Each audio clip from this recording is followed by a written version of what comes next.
Hace una semana tuvimos aquí al presidente de Argentina, Macri, y a Mario Vargas Llosa en un diálogo breve pero muy intenso sobre cómo estaba América Latina.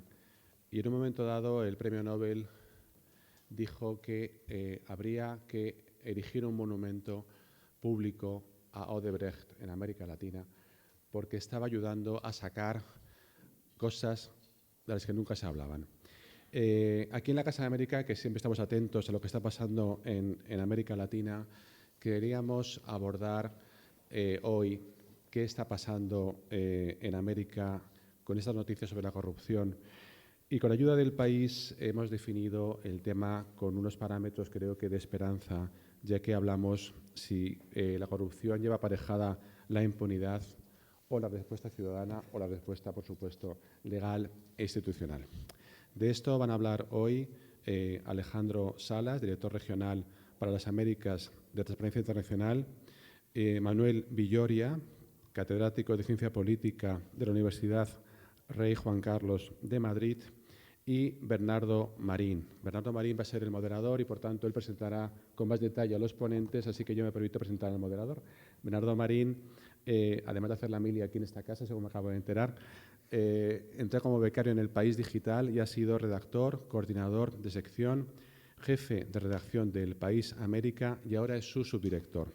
Fue el coordinador de los periodistas que elaboraron la web de El País. Así que, sin más, Bernardo, te dejo la palabra y espero que sea una sesión para todos provechosa e interesante. Gracias. Bueno, buenos días a todos, bienvenidos a la Casa de América. Me gustaría presentar en primer lugar a los intervinientes de este debate que se ha animado y me gustaría también contar con su participación. Me parece que han repartido unas tarjetitas. Si alguien quiere hacer alguna pregunta puede escribirla y luego leeremos las más interesantes. Presento en primer lugar a Alejandro Salas. Alejandro es licenciado en Ciencias Políticas y Administración Pública por la Universidad Iberoamericana de Ciudad de México y además tiene una maestría en Políticas Públicas por el Instituto Social de Estudios de La Haya. Alejandro es director para las Américas de Transparencia Internacional. Tiene, si no me equivoco, la sede en Berlín y desde allí lidera y coordina pues, 20 capítulos, más de 20 capítulos nacionales de este organismo en la región. Y además ha sido director o ha participado en el Instituto Apoyo en Lima, que es un instituto que se encarga de promover reformas institucionales. Bienvenido, Alejandro. Gracias. Manuel Villoria es catedrático de Ciencia Política en la Universidad Rey Juan Carlos de Madrid. Además dirige el Observatorio de Buena Gobernanza y dirige 2 másters en el Instituto Universitario Ortega y Gasset, si no me equivoco, el máster de Alta Dirección Pública y un máster de Gestión de Seguridad, Crisis y Emergencias, ¿no? Es miembro del Consejo Rector de la Agencia Estatal de Educación, de la Evaluación de Políticas y Calidad de Servicios y además es fundador y miembro de Transparencia Internacional en España. Manuel tiene escritos además más de una decena de libros y varios de ellos justamente sobre el tema que nos ocupa hoy, que es la corrupción en América Latina. Bienvenido, Manuel. Bueno, como dijo Vargas Llosa en la charla que tuvieron aquí hace una semana, corrupción en América Latina en los últimos tiempos se ha convertido en un sinónimo, tiene un sinónimo nuevo que es Odebrecht, este gran escándalo que ha hecho metástasis por todo el continente y que está afectando a gobiernos de toda la región. Bueno, el caso, yo lo que me pregunto es si el caso demuestra que la corrupción sigue siendo una lacra endémica en América Latina o si al contrario la eclosión de este escándalo, la emergencia de todas estas noticias demuestran justamente que se ha acabado la impunidad de los más poderosos. Me gustaría que contestaran a esta pregunta, bueno, por orden alfabético y de proximidad, primero Alejandro Salas y luego Manuel Villoria.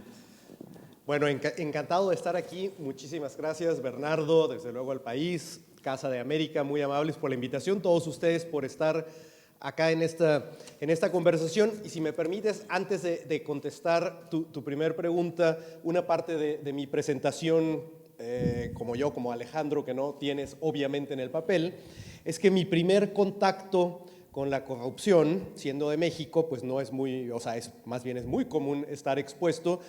Y que me perdone mi padre, pero si bien me acuerdo, es que cuando cumplí 14 años, mi regalo de cumpleaños fue un permiso para manejar, teniendo 14 años.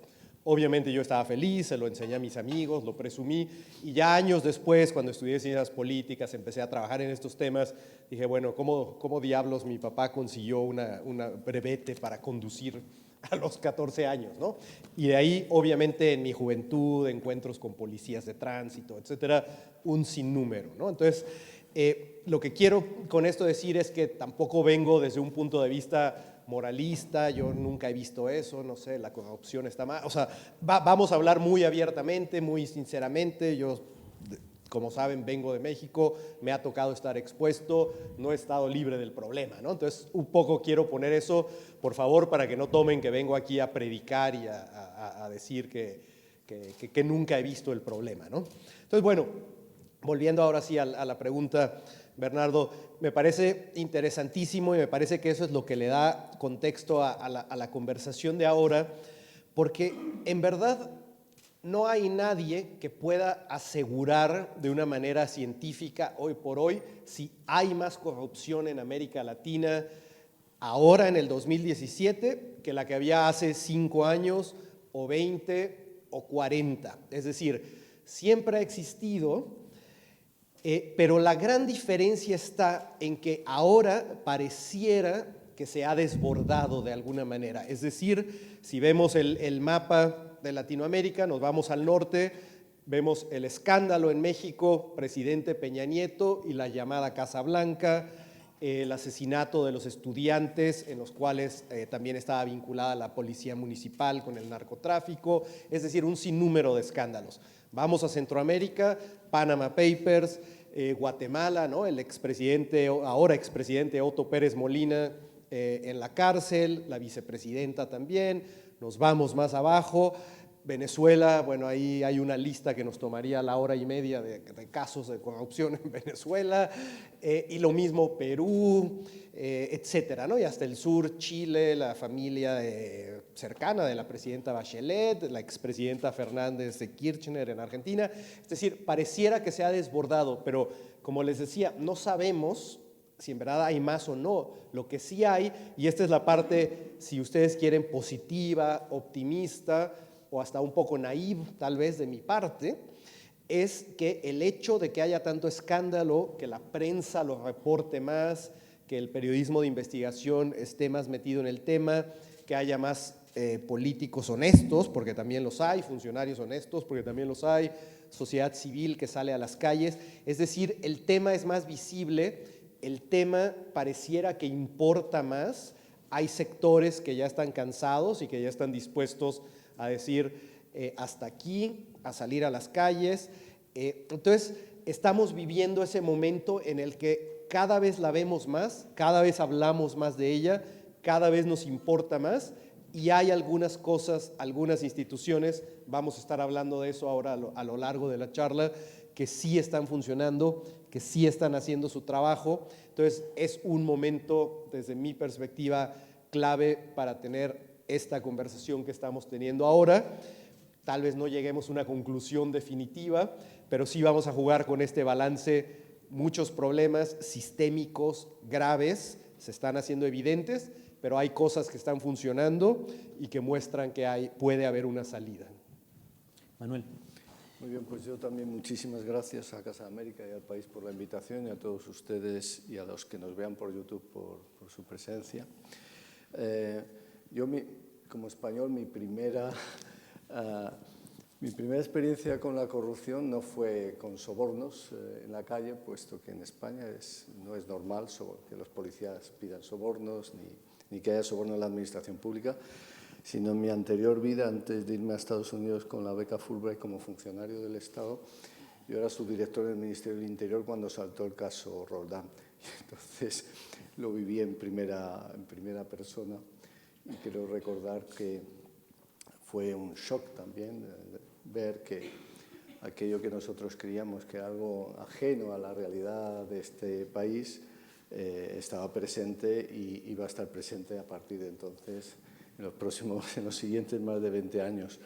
Bueno, yo sobre el tema de corrupción en América Latina, lo primero, claro, es distinguir tipos de corrupción, porque hay al menos dos tipos de corrupción diferente en América Latina, como en todas partes, ¿no? Una que es lo que llamamos pequeña corrupción y otra la corrupción grande, la gran corrupción. La corrupción pequeña en América Latina es algo que está presente en muchísimos países. El soborno en la administración pública es recurrente en muchísimos países y sin embargo hay algunos en los que eso no es así, ¿no? En Chile, por ejemplo, en Uruguay, hasta cierto punto en Costa Rica. Es muy extraño, o es más extraño que haya sobornos en las administraciones públicas.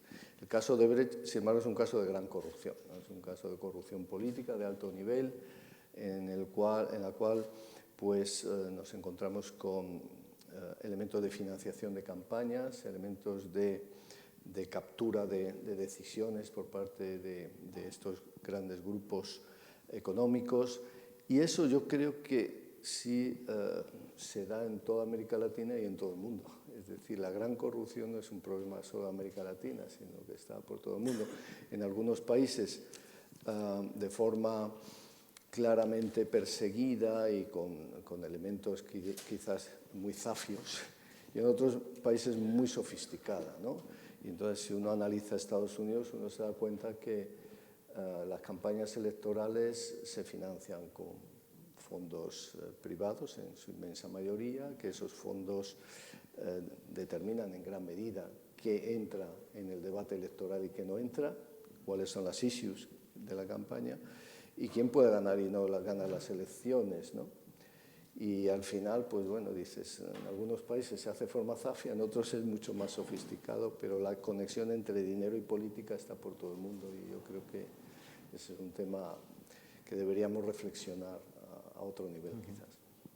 Me gustaría preguntarles justamente si este caso Odebrecht tan mediático, abre una buena oportunidad para promover justamente al calor de ese escándalo reformas que aborden los síntomas y las causas del problema. ¿Qué ventana de oportunidad se abre justamente con este escándalo? Sí, yo creo que es muy importante, digo, hay que ser honestos, ¿no? Es un desastre, o sea, poder ver cómo funcionaba Odebrecht, les recuerdo al auditorio que nos acompaña de manera muy simple y sintética, básicamente lo que fue en su momento la empresa más grande de América Latina, Petrobras, la petrolera brasileña, se constituyó un cártel, digamos, de empresas constructoras brasileñas que se ponían de acuerdo, o sea, de alguna manera lo podemos llamar hasta crimen organizado, ¿no? Se ponían de acuerdo, decían, ok, vamos a pagar un porcentaje de soborno y tú vas a llevarte este contrato, y luego al mes siguiente tú te vas a llevar este contrato. Entonces era muy ordenado, no se peleaban entre ellos, de alguna manera se repartían organizadamente quién daba el soborno, quién se ganaba la concesión o la obra. Entonces, funcionarios de Petrobras se quedaban con una parte de la ganancia y otra parte de la ganancia se iba para financiar partidos políticos de diferentes colores políticos, ¿no? No se trataba solo de un partido o de otro, eran los diversos partidos políticos en Brasil.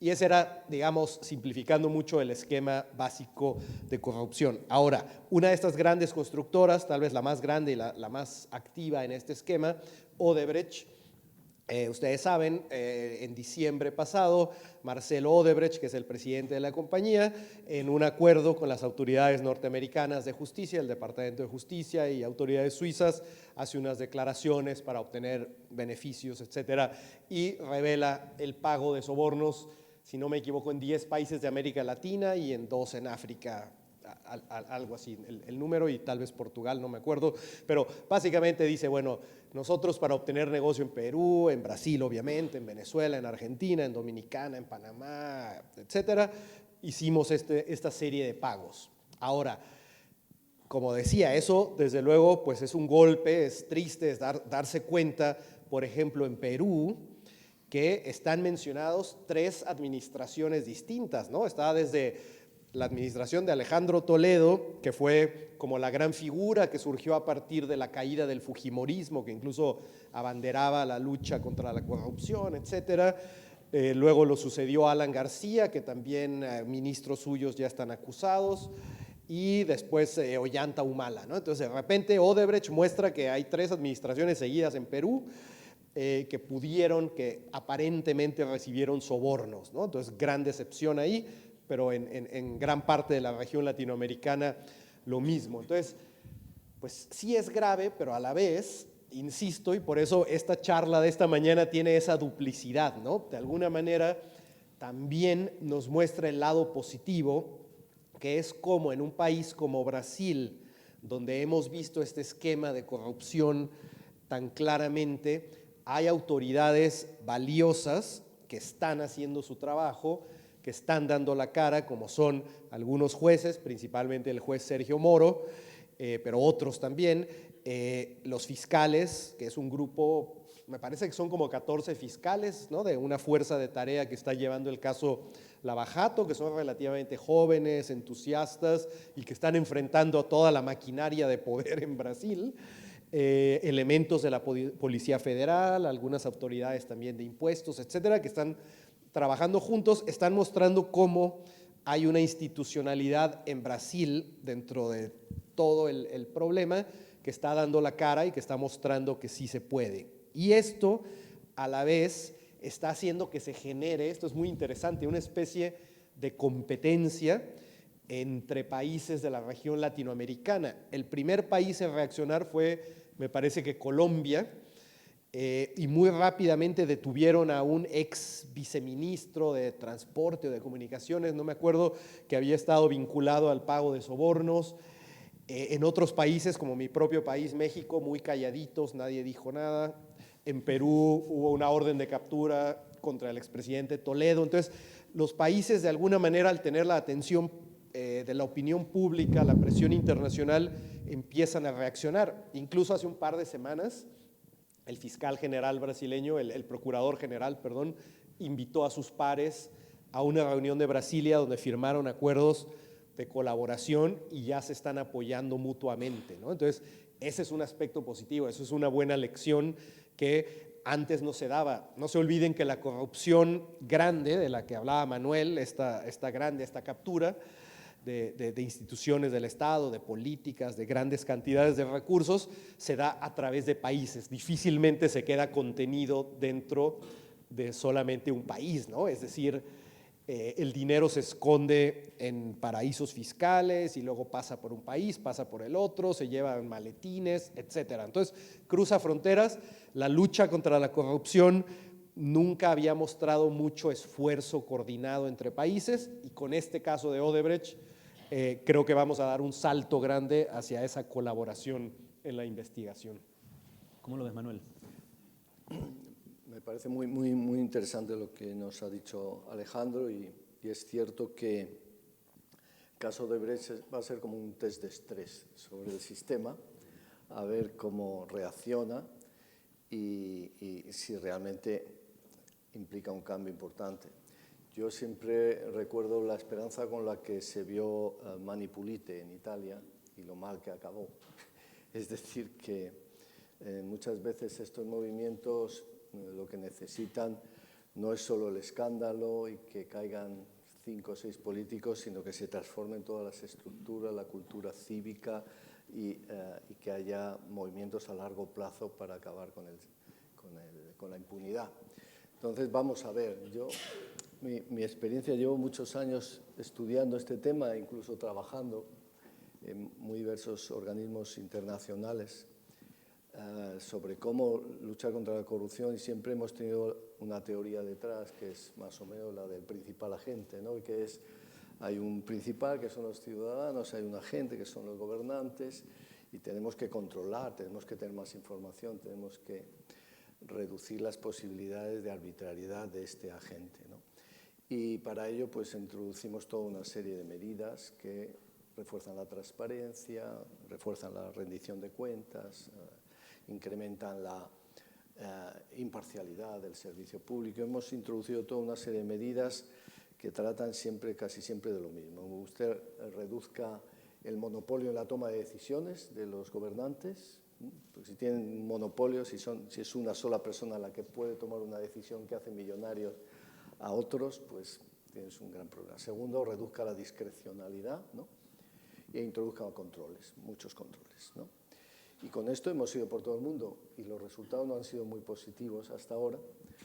Seguro que se ha avanzado, pero la verdad es que hemos seguido viendo escándalos y escándalos, problemas y problemas de corrupción por todo el mundo. Y yo creo que es que nos falta una visión más completa, ¿no? Y teóricamente yo creo que hay otra teoría que yo creo que recoge mejor quizás este problema, que es la famosa teoría de la acción colectiva, ¿no?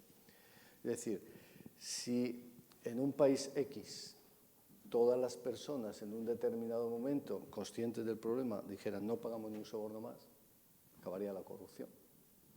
Pero ¿quién es el primero?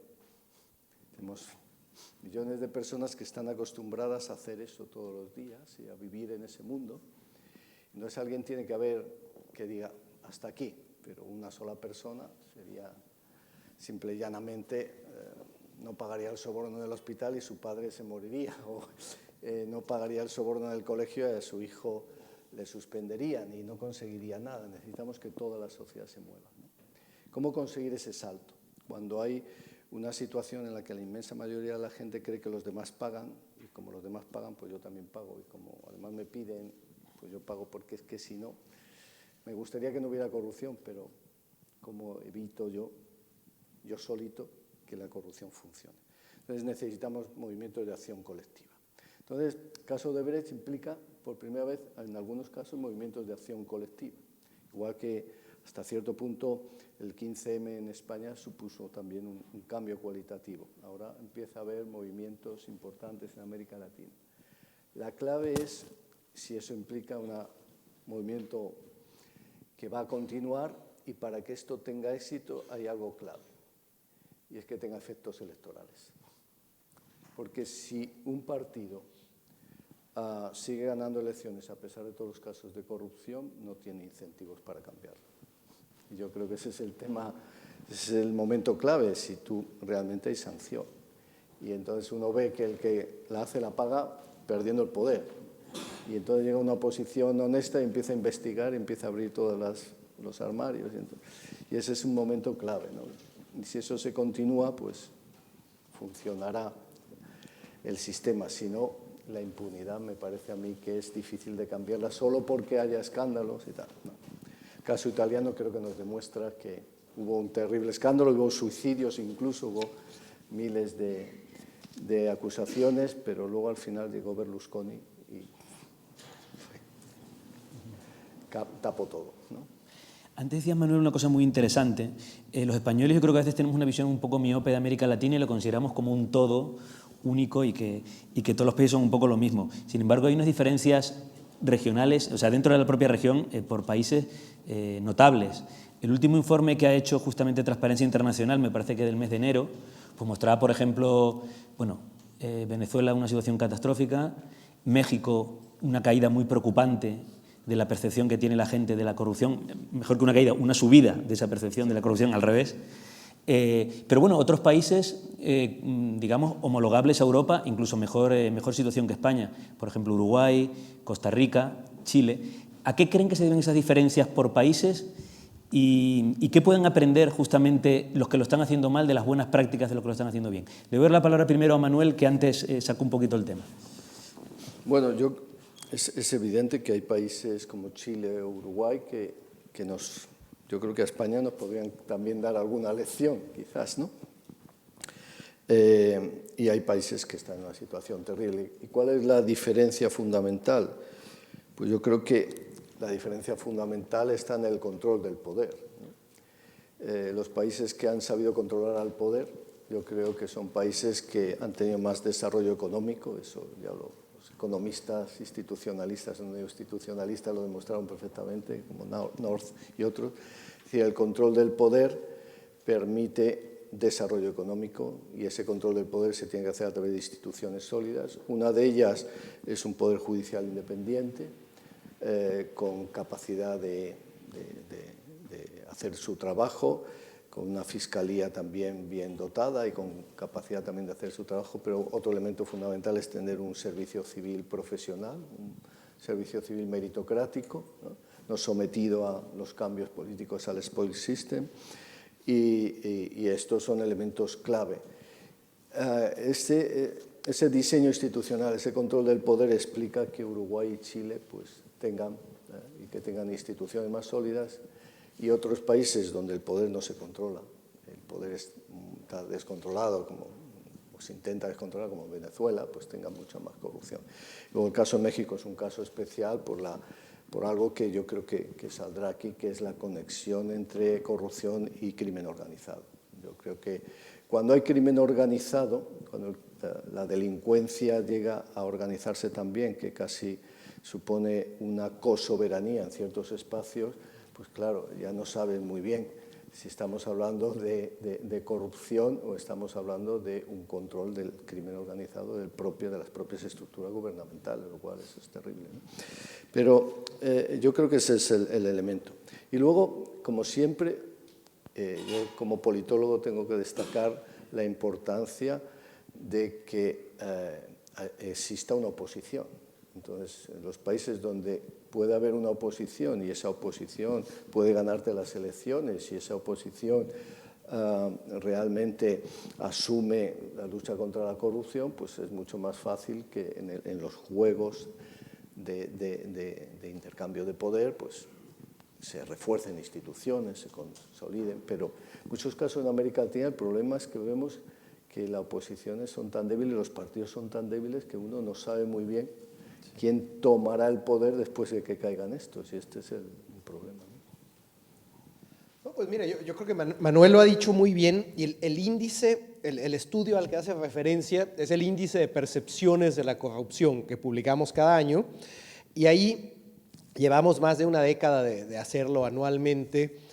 Esta última edición tenía cerca de 180 países, y ahí lo que vemos, lo que se puede concluir es que los países que tienen la peor percepción de corrupción son aquellos que tienen las instituciones más débiles. Cuando miramos fuera de América Latina es más claro, porque los países que están hasta abajo son países que están pasando por una lucha civil o una guerra, o sea, Irak y Siria, o países en África como Somalia, otros que tienen algún tipo de conflicto armado. Generalmente son los que están más abajo, y luego en el otro lado tienes a países muy estables como los escandinavos, Nueva Zelanda, su mayoría Europa Oeste.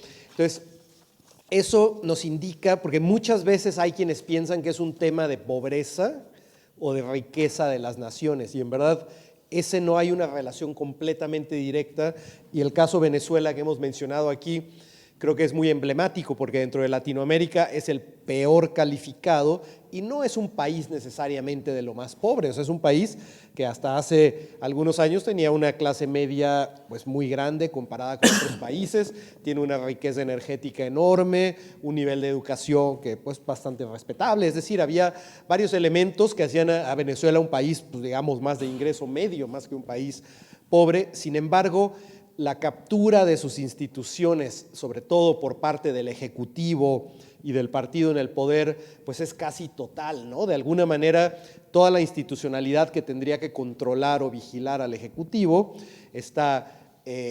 responde a intereses partidarios e intereses políticos, quedando muy pocos contrapesos. Incluso la prensa, ¿no? Muchas veces ha sido absorbida, ha sido comprada, ha sido a la prensa libre, se ha disminuido muchísimo, quedando relegado pues muy pocos medios, un poco de sociedad civil, y ahora, bueno, afortunadamente también a la oposición en el Parlamento, ¿no? Pero por eso Venezuela está tan mal, porque no hay un control sobre ese ejecutivo que domina. Y por el lado de los que están haciendo las cosas bien, como Chile y Uruguay, nuevamente no quiere decir que no haya corrupción, desde luego que la hay en todas partes, también en Dinamarca, en Suecia, en Noruega la hay, a diferente escala, pero en Chile y Uruguay, que también la hay, la diferencia, y creo que lo voy a ilustrar con una anécdota, porque tú ya lo explicaste, Manuel.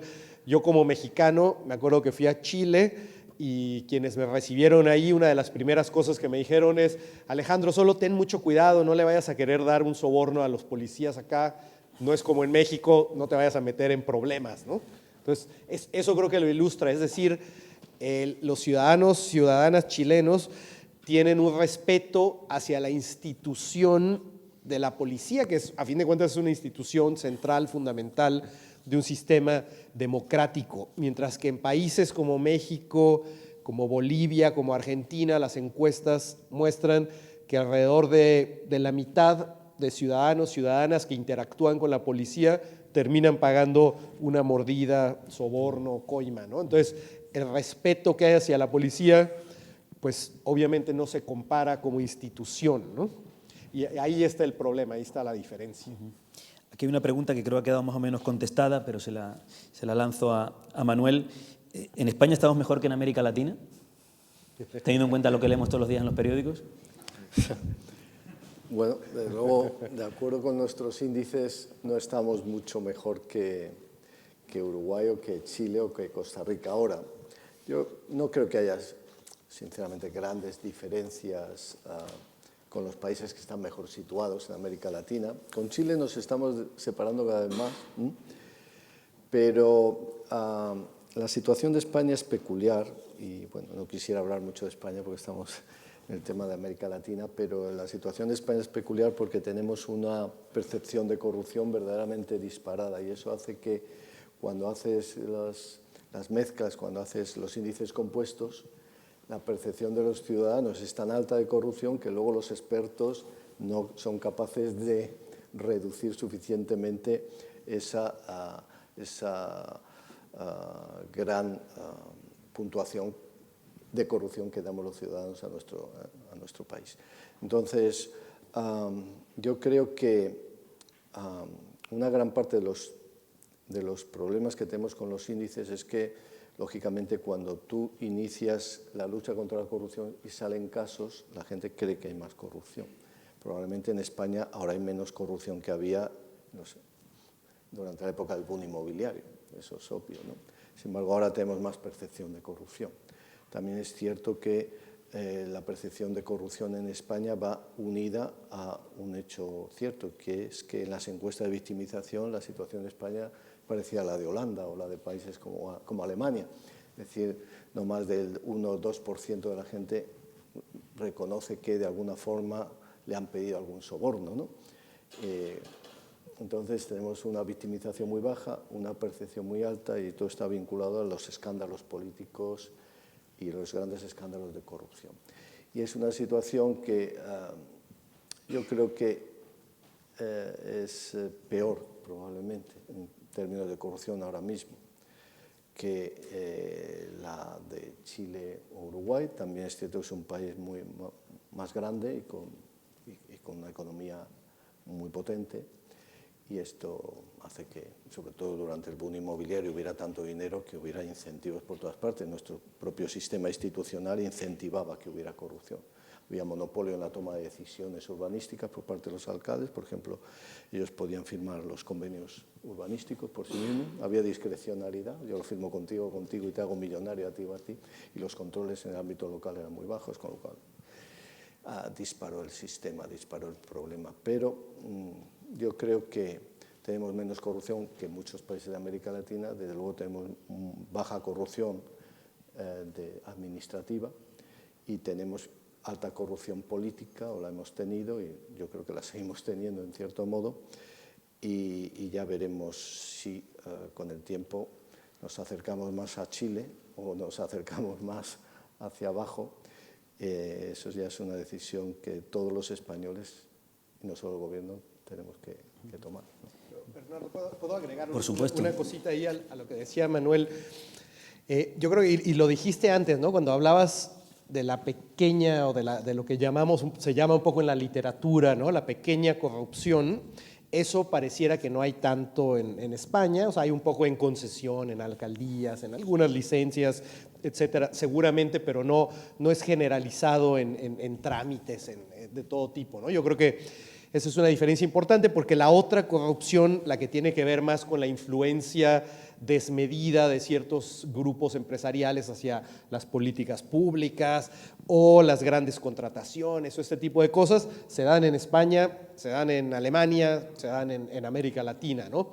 Pero la pequeña corrupción, que a fin de cuentas no es tan pequeña, porque claro, si yo le doy a un policía digamos el equivalente a 10 euros para salir de un problema cuando me pasé el semáforo, pues parece un acto inocente, ¿no? Yo incluso puedo pensar, pues mira, pobre policía, seguro gana muy poco y con mis 10 euros hasta le estoy ayudando, yo me quito de un problema, me da tiempo de llegar al partido de fútbol con mis amigos y todos contentos. El problema está en que cuando eso se hace en una hora 100 veces, en un día 1000 veces, en una semana miles de decenas de veces, esa pequeña corrupción de los 10 euros del bolsillo termina desgastando a la Policía Nacional, a la institución de un país, que luego son los mismos cuya cerca de la mitad, creo, de sus elementos están identificados como vinculados a los carteles de la droga. Es decir, no se vuelve una institución donde personas quieren entrar, servir a la ciudadanía, a su país, sino que se vuelve una institución que perdió su prestigio, que no es respetada y que es una vía de acceder a recursos extras del narcotráfico. Por lo tanto, esa pequeña corrupción de los 10 euros sí importa, y afortunadamente eso no lo tienen tanto en España, ¿no? Entonces, esa sería para mí una diferencia clave, ¿no? ¿Y se ha reducido en América Latina la tolerancia a la corrupción? En las últimas décadas han producido fenómenos que están cambiando la sociedad, no solamente en América Latina, sino en todo el mundo. Allí, en particular, el crecimiento de las clases medias, pero en todo el mundo, bueno, las nuevas tecnologías, las redes sociales, el hecho de que alguien con un móvil en la mano pueda ser un potencial denunciante de cualquier cosa que suceda. ¿Se está reduciendo esa tolerancia? Esa es una gran pregunta, y el otro día, Bernardo, comentabas esto de las clases medias, y les voy a decir por qué me parece fundamental. Voy un poco a Brasil para ilustrarlo. Como decía, corrupción siempre ha habido, no es algo nuevo, mucha tolerancia en general, esa práctica de seguir votando a los corruptos. Yo me acuerdo, yo vivía en Perú cuando Fujimori tuvo que huir del país y cuando ya había esos videos que demostraban toda la corrupción. En las encuestas de opinión pública, si Fujimori no se hubiera ido a Japón y siguiera en Perú, tenía la intención de voto más alta de todos los posibles candidatos a presidentes, a pesar de los desastres que había hecho. Entonces, y eso se repite a nivel de alcaldes, a todos niveles, ¿no? Entonces, eso demuestra que hay una tolerancia, es decir, la corrupción para algunos no es tan importante siempre y cuando el político, el funcionario construya canchas de fútbol o sea populista o cante bien o diga cosas que me gusta oír, ¿no? Entonces, pero ese es un tema, ¿no? Pero lo que sí es cierto, y vuelvo ahora sí a Brasil, es que en Brasil hubo un momento clave, no fue en la Copa del Mundo que organizaron, creo que fue 2 años antes, hay una que se llama la Copa Confederaciones o algo, otro evento de fútbol, en que unas semanas antes de que fuera el evento subieron el costo del transporte público y salieron millones de personas a quejarse porque el transporte público es lento, inseguro, sucio, ineficiente, y aún así le subieron el precio en un país que se vendía, ¿no?, como el país del futuro y la economía en crecimiento, y ahora Brasil decía que tenía la economía más fuerte que Inglaterra, y etcétera, etcétera, que además era cierto, no digo que no, pero digamos que hubo se inflaron las expectativas y en eso suben el transporte, pero la gran mayoría de la gente no veía esa diferencia en su día a día y salieron a la calle a quejarse de ese incremento del costo, pero casi inmediatamente el discurso de la gente en la calle cambió hacia el tema de la corrupción, diciendo, bueno, ¿dónde está esa prosperidad del país que yo no la estoy viendo en el día a día? Y ahí voy a lo que decías de las clases medias, porque efectivamente en la última década las estadísticas muestran cómo muchísimos latinoamericanos han salido digamos, de la pobreza extrema, han subido de la línea de pobreza. Muchos gobiernos que se enorgullecen, como el de Lula o en otros países, con razón, han habido progresos importantes en ese sentido. Y lo interesante acá, vinculándolo al tema, es que la demanda de esa clase media emergente es distinta a los que eran muy pobres. Es decir, cuando estás en la pobreza extrema, las mayores preocupaciones pues casi que son sobrevivir, o sea, es alimentación básica, un techo, algún tipo de salud básica, es casi de supervivencia. Cuando se avanza, digamos, hacia esa clase media emergente, las cosas cambian, hay mucho deseo de que tus hijos tengan más oportunidades de las que tú tuviste, entonces importa un poco más el tema de la educación, de la salud, empieza a haber otras demandas, y ahí es donde la gente en Brasil, pero en otras partes del mundo también, desde luego, hacen ese vínculo de cómo la corrupción, que puede parecer algo abstracto, ¿no? Si hay corrupción en una concesión pública de un puente en la Amazonía, está como muy alejado de mi cabeza, ¿no? Pero cuando lo vinculo a miles de millones que se están desperdiciando, que podrían estar subsidiando o mejorando el transporte público o la salud o la educación, que quiero ahora como una nueva clase media demandante de estos servicios de calidad, entonces ahí sí importa, ahí sí me enojo y ahí sí salgo a la calle a quejarme y a demandar que haya un cambio, ¿no? Y vuelvo a la acción colectiva de la que hablabas antes, ¿no? Entonces, eso ayuda, por ejemplo, a entender en Brasil cómo la gente sale a las calles con pósters del juez Sergio Moro, que pues es muy raro, ¿no? ¿Quién sale apoyando a un juez a las calles? O sea, eso como que no se ve muy común en la historia. Generalmente los jueces, las autoridades judiciales, pues son algo muy alejado de la... Sí, ¿no? Es muy raro, ¿no? Entonces, hay un cambio interesante ahí porque la clave está en que a los ciudadanos ordinarios como nosotros cada vez nos damos más cuenta que pues en verdad sí me afecta que se roben el dinero, que estén tomando malas decisiones, sí me afectan, entonces sí me quejo y sí pongo presión, ¿no? No, yo creo que lo has explicado perfectamente. Es cierto que las clases medias son meritocráticas, es decir, los estudios en general sociológicos dicen que la clase media tiende a defender la meritocracia, es decir, ellos llegan allí por su esfuerzo, por su trabajo, no porque sus padres les den todo, ¿no? Y en consecuencia exigen que también la meritocracia empiece a instaurarse en el sistema político y en el sistema, por ejemplo, de acceso a la función pública. Y es obvio que la corrupción, si hay algo que ataque la meritocracia, ¿eh? Se ve muy bien en las encuestas, los países altamente corruptos, cuando le preguntas a la gente, oiga, ¿cuál es la forma de tener éxito en este país? ¿No? Pues la inmensa mayoría te dice teniendo amigos apropiados, ¿no? Teniendo los amigos apropiados, ¿no? En tanto que en países de baja corrupción, ¿cuál es el éxito, la clave del éxito para este país? Dice, pues trabajar duro, etcétera, ¿no? Entonces la diferencia es enorme. Esto es un factor que esperemos que a medio plazo de resultados, ¿no? También es cierto que al mismo tiempo se ha incrementado enormemente la clase media, pero se ha incrementado enormemente también la delincuencia.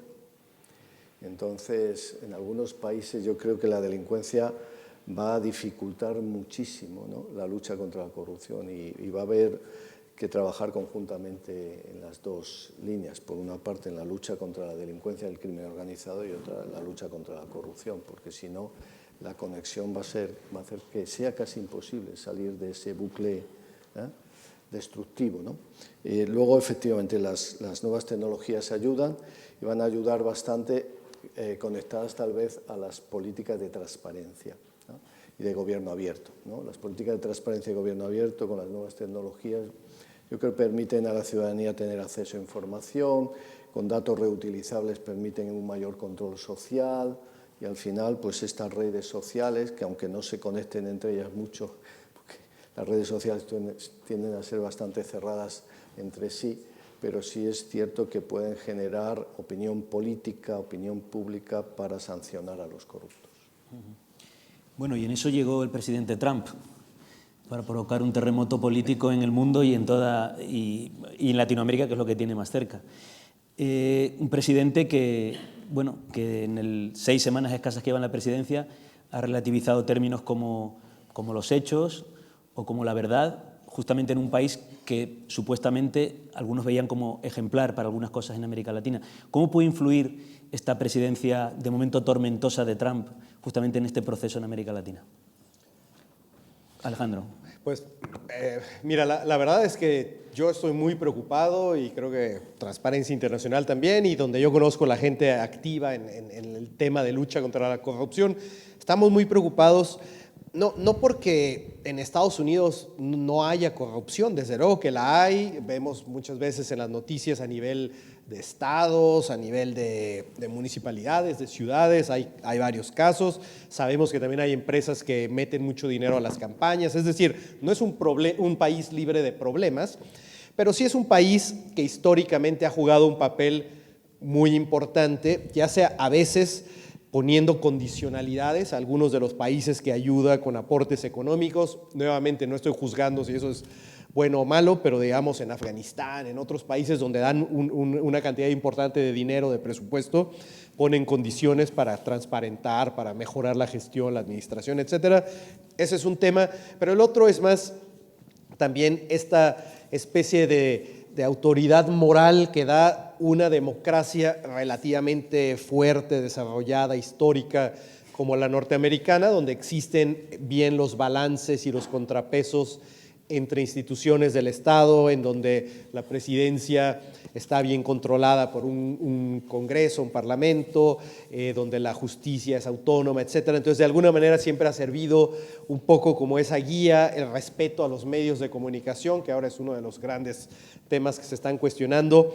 Entonces, de alguna manera ese parámetro que marcaba Estados Unidos se está poniendo muy en cuestionamiento, es decir, con qué autoridad moral un líder en Afganistán, no sé, en Azerbaiyán o en Venezuela mismo, pues ya va a tomar como parámetro Estados Unidos, y el presidente norteamericano puede decir a los medios que son unos mentirosos, que lo están atacando, que no los inviten, ¿no? O sea, está tomando un camino muy negativo, que no va a ayudar por ahora al tema de la lucha contra la corrupción, al del buen gobierno. Por otro lado, algo que también preocupa mucho es que de alguna manera las empresas norteamericanas siempre estaban bajo un escrutinio muy fuerte al hacer negocios, al hacer inversiones fuera del país. También las empresas que cotizan en bolsa en Estados Unidos, lo cual siempre permitía que Estados Unidos fuera una especie de termómetro para detectar, capturar y sancionar a empresas haciendo negocios sucios, ya fueran norteamericanas en el exterior o empresas de otros países que estaban cotizando en la bolsa en Estados Unidos o cuyas finanzas estaban vinculadas al sistema financiero norteamericano. Hay varios ejemplos, Siemens de Alemania, o incluso otras no empresas como la FIFA, ¿no? El caso FIFA, yo me acuerdo, aunque era un secreto a voces que había corrupción y que FIFA era una organización con mucha corrupción, en verdad fue en Estados Unidos donde fue las autoridades las que empezaron la investigación, ¿no? Entonces, esto es muy temprano todavía, pero todas las señales que ha dado la administración Trump es de que esto se puede revertir, entorpecer, cancelar, no sabemos todavía, pero las señales no son buenas, ¿no? Entonces, la respuesta es: hay mucha preocupación. Manuel. Sí, lo que no se ha estudiado también es qué papel ha tenido la corrupción en la victoria de Trump, ¿no?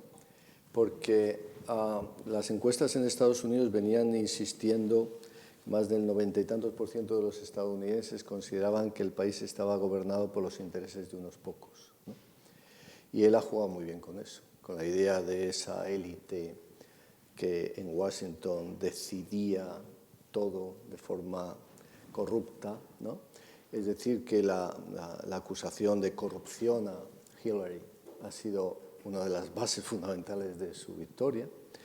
Y la idea de que había unos pocos intereses bien organizados en Washington que de alguna forma controlaban todo, y él lucha contra ese monopolio y él representa al ciudadano americano de a pie y eso es interesante, ¿no?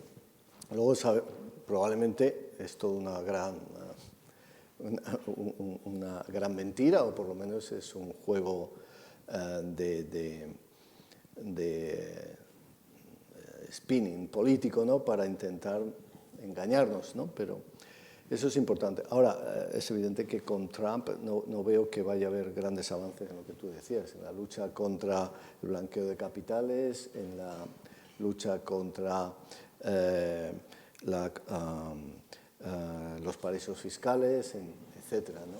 Y entonces, pues un motivo de preocupación, ya veremos cómo acaba. Esperemos que los ciudadanos estadounidenses vean que ese monopolio en la toma de decisiones que creían que tenían unos cuantos en Washington es cierto, pero que Trump era uno de esos que estaban allí, en ese entorno decidiéndolo todo, ¿no?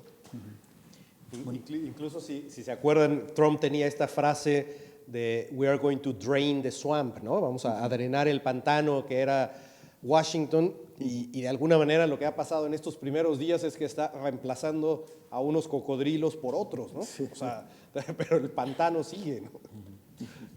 Bueno, voy a introducir algunas preguntas, ya lo he hecho, de los asistentes. Me preguntan para Para Manuel, ¿hasta qué punto la corrupción en América Latina es resultado de la desaparición entre los límites entre los estados y las grandes corporaciones, en referencia a la desregulación de los mercados financieros? ¿Cómo ha influido esa desregulación en la corrupción en América Latina? ¿Si ha tenido alguna influencia? Bueno, yo creo que ha tenido influencia en todo el mundo, ¿no? La desregulación ha tenido influencia en todo el mundo y sobre todo esta financiarización de la economía, ¿no? En todo el mundo. Este es otro de los grandes temas que vamos a ver en la presidencia de Trump.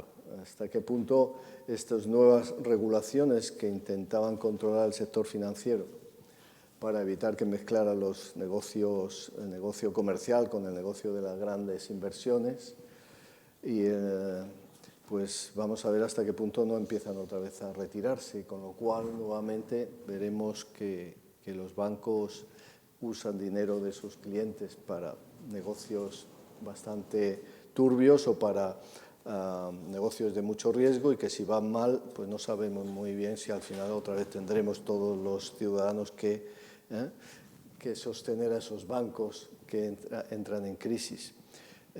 Yo creo que la financiarización de la economía es uno de los grandes problemas de este mundo, igual que el endeudamiento progresivo de todos los gobiernos debido a la incapacidad para extraer impuestos de forma suficiente. Y claro, todo está interconectado, lógicamente. Una pregunta, entiendo, de un asistente mexicano para Alejandro. Dice que si la conexión entre corrupción y crimen organizado, como ha señalado, dificulta aún más solucionar el problema, ¿qué nos espera? ¿Crecerá el problema hasta acabar con el Estado? Esperemos que no sea así, pero... Sí, no, esperemos que no sea así, pero bueno, sí, es una pregunta bastante válida, ¿no? Porque en verdad la corrupción es, digamos, la gasolina o el aceite, como lo queramos poner, que permite operar al crimen organizado, ¿no? Es decir, no hay manera de que puedan entrar la cantidad de armas ilegales que entran a México o dinero en efectivo que entra a México sin que haya participación de algunos de los alcaldes de las ciudades fronterizas, de la policía, del ejército, de aduanas, de puertos, etcétera, o que la droga pase para el otro lado, o que se guarden en bodega laboratorios clandestinos. O sea, la corrupción tiene que estar ahí, ¿no? Entonces, de alguna manera van de la mano, ¿no? Yo creería, y sería pues clave, incluso para la agenda, porque esto es muy importante. Yo me acuerdo que en Transparencia Internacional, un paréntesis anecdótico veloz, pero cuando empezamos hace 20 años o más, de alguna manera pensábamos que este era el gran tema, ¿no? Y que era un tema en sí mismo, que se tenía que aislar y que luchando contra la corrupción automáticamente iba a mejorar todo lo demás, ¿no? Pero luego con el tiempo nos dimos cuenta, bueno, no, en verdad hay grandes agendas, por ejemplo en América Latina, la región donde hay más inseguridad, la región donde hay más inequidad. Entonces más bien la pregunta que uno se hace es, bueno, ¿qué puede hacer la lucha contra la corrupción para colaborar a mejorar en esas dos agendas fundamentales, ¿no? Entonces, ahí va un poco la respuesta a esa pregunta. Es, bueno, en México el combate al narcotráfico, al crimen organizado, necesita tener como esencial la lucha contra la corrupción. Es decir, que los narcotraficantes no puedan seguir financiando las campañas de los alcaldes de las ciudades que les convienen para tener control territorial, para que la policía no los moleste, van de la mano, ¿no? Y yo creo, terminando con la respuesta, es que pues lo que nos espera es que si en México no se empieza a tomar ahora sí en serio el tema del combate a la corrupción, el avance contra el tema del narcotráfico va a ser muy menor. En Colombia, la experiencia muestra que obviamente se mejoró mucho la policía, hubo muchas medidas que ayudaron a Colombia a salir del problema, pero en temas de transparencia y de buen gobierno, Colombia también mejoró comparado con lo que hay en México. Entonces México tiene que mirar eso y también aprender de la autonomía de la Suprema Corte, por ejemplo, de Colombia, de la calidad institucional de la policía y de otras cosas que Colombia hizo bien, que México tiene que aprender, que no es solamente entrar con armas, que no es solamente atacar frontalmente al narco, sino que tiene que ver con la construcción institucional. Hay una pregunta que nos hacen en términos muy parecidos varios de los asistentes y que lanzo a Manuel. normalmente los países más democráticos tienen menos corrupción. ¿Podríamos decir que entonces la solución para América Latina podría ser más democracia? Y yo añadiría, ¿qué más democracia? ¿Cómo? ¿Más separación de poderes? Bueno, por desgracia la democracia no es una garantía contra la corrupción. Bueno, los famosos estudios de Treisman estos indicaban que la democracia sí empieza a tener efectos para reducir la corrupción a partir de 50 años de democracia. Y en todo caso, yo creo que la clave para luchar contra la corrupción es la calidad de la democracia. O sea, el modelo de democracia más electoralista, la idea de que toda la democracia esencialmente es que haya elecciones y que haya voto, yo creo que es muy peligrosa. Yo creo que la democracia es una suma de al menos dos cosas: derechos y libertades fundamentales, derechos y libertades reconocidos y garantizados, y luego sí, soberanía popular, pero si dejamos la parte de derechos y libertades, yo creo que es muy peligrosa, ¿no? Entonces, muchas veces lo que se está viendo es que gracias a ganar elecciones algunos instauran sistemas de casi dictadura de 4 años, ¿no? Y luego quitarlos es muy difícil. Entonces, yo creo que la calidad de la democracia es fundamental. Y en la calidad de la democracia, pues tenemos instituciones que son instituciones contramayoritarias, instituciones de control del poder. Y a los poderosos no les gustan, pero son la clave para que un país funcione. Y repito, pues usted no puede echar a 5.000 funcionarios cuando llegue usted al gobierno, porque son funcionarios profesionales, van a estar con usted, van a estar con otro. Si tiene un buen sistema de mérito, de capacidad, una buena formación, esto es una garantía para el futuro del país, ¿no?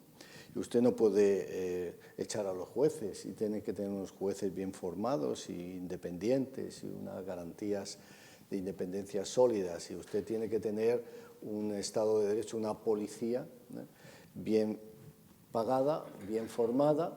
Es un tema que hemos visto en México con la gendarmería, lo que he estado intentando apoyar el modelo. Claro, lo que no me puedes es sacar a la gendarmería a la calle con 5 meses mal hechos de formación, cuando aquí la policía española está 2 años, ¿no? Mal pagada, seguramente. Mal pagada. También. Bueno, estos están mejor pagados que el resto, pero hasta 2 años usted tiene que socializar a la gente para que cuando salga con unos valores muy sólidos, ¿no? Entonces hay todo un conjunto de medidas que están vinculadas a la calidad de la democracia, ¿no? Y la calidad de la democracia, repito, no solo son elecciones. Alejandro, ¿querías añadir algo a lo que está diciendo Manuel? No, yo creo que en verdad es como dice Manuel, o sea, la democracia no termina con el voto, al contrario, yo diría que es el principio, ¿no? O sea, la democracia hay que vivirla día con día, y ahí está la clave, ¿no? Porque muchas veces está la votación, uno va, presenta, hace su voto y ahí termina. Uno tiene que ejercer la ciudadanía todos los días y eso quiere decir cuestionar a las autoridades, participar en los espacios que hay de participación, monitorear y alzar la voz cuando es necesario alzarla. Ahora, otro tema que también está todavía muy verde, digamos, en América Latina y que es clave para este tema es la denuncia, ¿no? Yo creo que ese es uno de los temas que todavía están pendientes, porque en las encuestas hay un barómetro que hacemos en Transparencia Internacional que dice que, no me acuerdo números exactos, pero digamos que un 70% de los que responden a la encuesta dicen que los ciudadanos ordinarios podemos hacer algo para terminar con la corrupción. Y eso va de manera muy amplia, o sea, va desde simplemente salir a la calle, manifestarse o estar activo en redes sociales, hasta ser parte de organizaciones o de colectivos o denunciar. Y la denuncia es un elemento clave, solo que todavía los sistemas son no hay protección de denunciantes, ningún país todavía tiene, apenas hay unos que están aprobando leyes, pero todavía los sistemas son muy básicos, pero eso es clave, porque eso pone el dedo justamente en el problema, ¿no? Eso te señala dónde está el problema y eso permite castigar y sancionar, ¿no? Entonces, ahí falta mucho porque la ciudadanía sí quiere tener esa participación democrática más allá de la elección, pero todavía falta facilitar esos espacios para que puedan expresarse Incluso en Estados Unidos muchas veces hay incentivos económicos para los denunciantes dentro de las empresas. Si uno denuncia, por ejemplo, y es un caso de corrupción que se juzga, que se investiga, etcétera, muchas veces el denunciante recibe una ganancia económica por denunciar un hecho sucedido en la empresa, ¿no? Y Alejandro, otra pregunta para ti más concreta, que sé que has trabajado y has vivido en Lima, en Perú. ¿Qué te parece la aplicabilidad y efecto de la muerte civil para los corruptos que ha articulado el gobierno peruano? Bueno, todavía es temprano para saberlo, ¿no? Pero parece, digo, es una medida radical, es un poco estas ideas de la Si quieres, explícala para el público. De la cero tolerancia, ¿no? Bueno, hasta donde entiendo, porque no sé el detalle ahora de Perú, o sea, lo he leído también, pero básicamente, y Manuel, aquí ayúdame si tú lo sabes mejor, pero la muerte civil quiere decir básicamente que si uno es descubierto o es detectado o forma parte de un esquema de corrupción, pues pierde sus derechos de poder ejercer función pública, ¿correcto? Sería simplificando. Contratar con el sector público. Sí, contratar con el sector público también, ¿no? Entonces, esa sería un poco dentro de estas ideas no únicas de cero tolerancia, es decir, un castigo grande para un hecho de corrupción, que yo creo que funciona siempre y cuando, porque aquí siempre hay el siempre y cuando, esté bien el proceso para detectar esté bien hecho, ¿no? Que haya un proceso justo, transparente, profesional para detectar y calificar cuál fue un acto que merezca la aplicación de una pena, ¿no? Porque ese siempre es el problema, se pueden poner penas muy duras para cualquier delito, pero si está cuestionado el canal para identificar quienes cometieron ese delito o si se manipula, lo cual sería aún peor, entonces no lo recomiendo, ¿no? Es decir, tiene que haber un proceso justo, limpio, abierto, transparente, ¿no? Y una pregunta para ti, Manuel. ¿Qué mecanismo y qué organismo tendría que hacerse cargo de que se volviera el dinero en los paraísos fiscales? Bueno, es un tema complicadísimo y cada vez es todo más sofisticado, con lo cual es más difícil recuperar el dinero. No obstante, ahí la cooperación internacional es fundamental y lo que tú decías, en América Latina han empezado a establecerse algunos mecanismos de cooperación que permitirían, que ayudarían, ¿no?, a poder recuperar parte de este dinero robado, ¿no? Yo creo que en términos generales tenemos que seguir luchando contra los paraísos fiscales en la medida que podamos. Tenemos que seguir trabajando muy seriamente todos los temas de blanqueo de capitales, aplicar adecuadamente toda la normativa europea. En España, sin lugar a dudas, ahí hemos avanzado bastante, pero se necesita seguir trabajando. Y, desde luego, todos los mecanismos que tenemos para la investigación, tanto por parte de la Policía y de la Guardia Civil, deben ser reforzados, porque la clave muchas veces es la alerta temprana y la capacidad de actuar antes de que el dinero empiece a moverse, porque una vez que empieza a moverse es muy complicado, ¿no? En fin, al final yo creo que siempre, si trabajas seriamente, se recupera algo, pero el esfuerzo es inmenso. Es que cuando llegas a Suiza ya el dinero se ha ido a unas sociedades en Delaware, cuando llegas a Delaware ya el dinero se ha ido a Panamá, cuando llegas a Panamá ya está en Santa Lucía, y a partir de ahí. Entonces, y luego el tema es intentar evitar que haya blanqueo, que empiece, que retorne, y nuevamente ahí las investigaciones son muy complicadas, porque la capacidad para ir generando empresas intermedias que van recuperando dinero y que al final pues tienen propiedades en determinado lugar que disfruta esta persona, bajo presuntos arrendamientos, etcétera, pues son los mecanismos que se están usando, pero yo creo que poco a poco cada vez sabemos más. Lo que pasa es que cuando sabemos algo, los otros también, los malos, también han avanzado y siguen generando nuevos mecanismos para ocultar el dinero. Es una guerra difícil. Lo importante es que no haya tanta corrupción y entonces evitaremos todo ese larguísimo proceso, ¿no? Pero ¿sabes? También un tema clave ahí es que haya un registro de quiénes son los verdaderos dueños de las empresas, ¿no? Ese es uno de los grandísimos problemas del sistema, ¿no? Que pues, son sociedades anónimas, no se sabe quién está detrás del dinero y se está empujando mucho, pero ahí la resistencia está muchas veces en los países de las grandes economías, ¿no? Inglaterra, Estados Unidos, Suiza, etcétera, que es a los que hay que convencer a Alemania, no están queriendo, porque esa es una medida de transparencia muy clara que facilitaría mucho las cosas. Es decir, quién es en verdad él o la o el grupo que está detrás de una empresa a la cual acaba de entrar una cantidad de dinero, ¿no? Esos registros son clave, ¿no? Bueno, se nos va acabando el tiempo, pero me gustaría concluir con una pregunta que tiene que ver con nosotros, con los medios. ¿Cuál es el papel que creen ustedes que podemos jugar los medios justamente en este combate a la corrupción?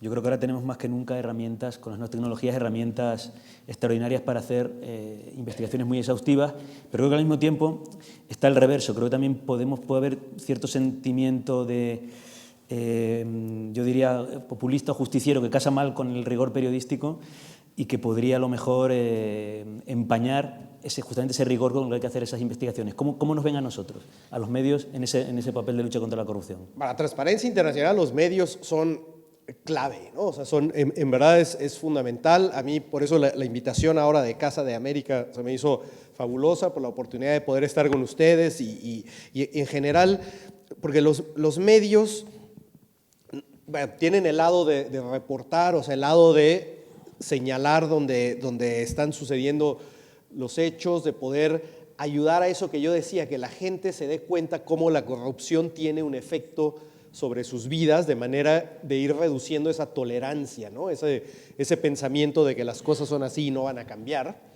Y por el lado de las investigaciones, es magnífico porque las investigaciones que hace el periodismo permite ver cómo funciona en verdad la corrupción, desde lo muy simple. Yo he hablado con periodistas de investigación que simplemente viendo el Facebook del jefe de la policía por decir cualquier cosa, de Managua, tiene un Rolex que de alguna manera pues, no corresponde con su salario, y a partir de ver la foto del policía en su yate con su Rolex, hacer una cadena de eventos, ir a documentar la casa que tiene y poner eso a la luz pública, permite que autoridades o organizaciones de sociedad civil como nosotros en Transparencia Internacional podamos entonces hacer recomendaciones de políticas públicas para cambiar esos sistemas que permiten que pasen esas cosas. Entonces, el papel del periodismo reportando e investigando es clave, pero nuevamente, antes hablabas de Trump, esta especie de nueva realidad que se genera solo porque el presidente de los Estados Unidos lo dice, es otro peligro, porque no toda la prensa es igual y hay diferentes. También es un peligro porque se pueden empezar a crear, como decía una funcionaria de Trump, ¿no? Verdades paralelas, o una expresión así, que también es un peligro, ¿no? Sí, los datos en general nos dicen que aquellos países con más libertad de prensa tienden a tener menos corrupción, ¿no? De la libertad de prensa, unida a una prensa mucho más activa, mucho más beligerante, es un factor clave en la lucha contra la corrupción. Un dato muy importante para medir la corrupción, es decir, la baja corrupción, es la capacidad que tiene el sistema de medios para encontrar y denunciar casos de abuso, de corrupción, de despilfarro, de fraude. De los países donde los medios tienen muchas posibilidades de encontrar casos de fraude, de corrupción, etcétera, son países que tienden a tener menos corrupción normalmente. Entonces eso implica que haya libertad de prensa, que haya una prensa bien preparada, bien formada, que surja esto del periodismo de datos, que se consolide y que en ocasiones pues tengamos la suerte de tener una prensa que no está capturada también, que no está capturada por los grandes intereses económicos o por los partidos, ¿no? Yo creo que el caso de España, por ejemplo, nos demuestra que tenemos un periodismo en gran medida bastante politizado, ¿no? Y eso en algunos momentos nos lleva a pensar que, bueno, hay periódicos que prácticamente tienden a sacar solo casos de corrupción cuando afectan a aquellos que no coinciden con sus intereses políticos y económicos. Pero si hay pluralismo, pues al final unos y otros irán sacando todos los casos, con lo cual se generará un mayor control, una mayor predisposición de la sociedad a rechazar la corrupción, a conocerla, ¿no? Entonces yo creo que el papel de los periodistas es fundamental, pero hay un elemento clave y es que necesitamos más periodismo de investigación y yo creo que hay que proteger mucho más los consejos de redacción y hay que tener unos organismos públicos que controlen también la calidad de las actuaciones periodísticas, sobre todo en el sector audiovisual, ¿no? Cosa que no hemos podido establecer en España después de muchos años de democracia, ¿no? Yo creo que la BBC es un buen ejemplo para seguir el modelo británico. Bueno, me parece que se nos acaba el tiempo. Creo que hemos hablado de temas muy interesantes. Yo me quedo con Odebrecht como una enorme crisis, pero también como una oportunidad para cambiar cosas que están mal en América Latina. Me quedo con cierta preocupación por la llegada de Trump al poder, ¿no? También en el ámbito de la corrupción. Ese país que era para algunos ejemplar, pues en cierta forma deja de serlo. Me quedo con la necesidad de aumentar sobre todo la calidad democrática, que no significa solamente votar mucho, sino que realmente las instituciones sean fuertes, haya separación de poderes, y también con una frase que ha dicho Manuel, que los países con mayor libertad de prensa son probablemente los menos corruptos. Agradezco a Manuel y a Alejandro su asistencia y a todo el público y a Casa de América por acoger este acto. Y nada más. Muchas gracias. Gracias, Fernando.